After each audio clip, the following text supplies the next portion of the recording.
honey, where are we and what are we doing? Wine tasting is one of our favorite pastimes, and being from California, we've visited many different wine growing regions. So we were really excited to do some wine tasting in Australia. While there are several wine regions in Australia, the Hunter Valley is the oldest and is home to some of the country's most famous wine labels, including Wyndham Estate, which is the oldest in Australia. Hunter Valley is a very large wine region and consists of 3 to 5 subregions, depending on the source. We drove up Wine Country Drive, which essentially splits the Pocolbin and Lovedale subregions, and the vineyards we visited were located in the Pocolbin side. We started with Ernest Winery, which is a highly rated smaller winery. They produce a number of different varietals, and believe me, it was hard to choose a favorite. So obviously we like the wine because we bought ourselves a Shiraz and a Rosé. And it was difficult to choose. Yes, there were several that we liked. Something a little interesting of Australian wine, the harvest month is July or August. Yeah, in this area. Yes, as opposed to October typically in California. So you tend to get wines with not as much sugar. Our July, August. Yes. Their January. Right, but it'd be the equivalent of... Yeah, right, exactly. I'm just saying that it's not their January. So not as fruit forward as those in California. I would disagree with that. I think there was a strong fruit flavor, not nearly the tannins that you get in the Sierra foothills, but these are lighter wines. Even the red, the Shiraz was delicious. There was an interesting Gewürztraminer, which would have been kind of fun to get. I've never had before.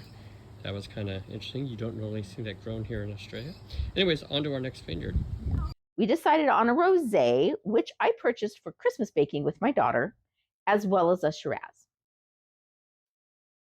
The grounds are breathtaking, and the only place we saw kangaroos in the wild, which was pretty amazing.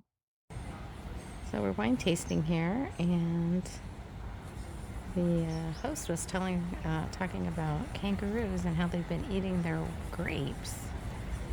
And then she pointed us outside to under these trees. They're a wild kangaroo. So apparently they like Tempranillo grapes. We left Ernest Hill and honestly did not have a specific destination in mind, but ended up at Peacock Hill Winery, an even smaller winery than Ernest Hill that only sells through their cellar door and to high-end restaurants in the Sydney area. We spent about an hour chatting with George, the vintner, who very much embodied the true art of winemaking.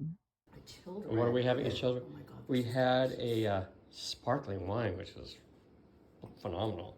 And they've only made it, 29 years you've been here, you've only made it three times? 3 times, yeah. They only do it and it takes me 4.5 years to make it. Very, very good. Made in the French style. Yeah, made in the method champenois style, and we don't add any sugar back. It's zero dosage. Okay. Nice. Ever since I was a little boy, I wanted to make wine. I don't know why. But Well, that's great. It's a passion for you. There's the wines you want to make, and there's the wines you have to make. We never make wines that we have to make. I will leave the fruit out on the vine.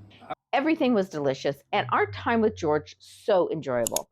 We left with a bottle of sparkling wine, which we used to toast in the new year, and 2 bottles of the Shiraz, aptly named Fond Memories, one that we had with Thanksgiving dinner and the other on Christmas. If you're finding this to be a quality video, I hope that you'll give it a thumbs up and subscribe to the channel so you don't miss another video. As we headed back to Newcastle, our final stop was Di Bartoli Winery. While we opted for non-alcoholic beverages, along with a selection of meats and cheeses, we definitely enjoyed our time there. And I do have to say that I saw what might be the most unusual food item ever.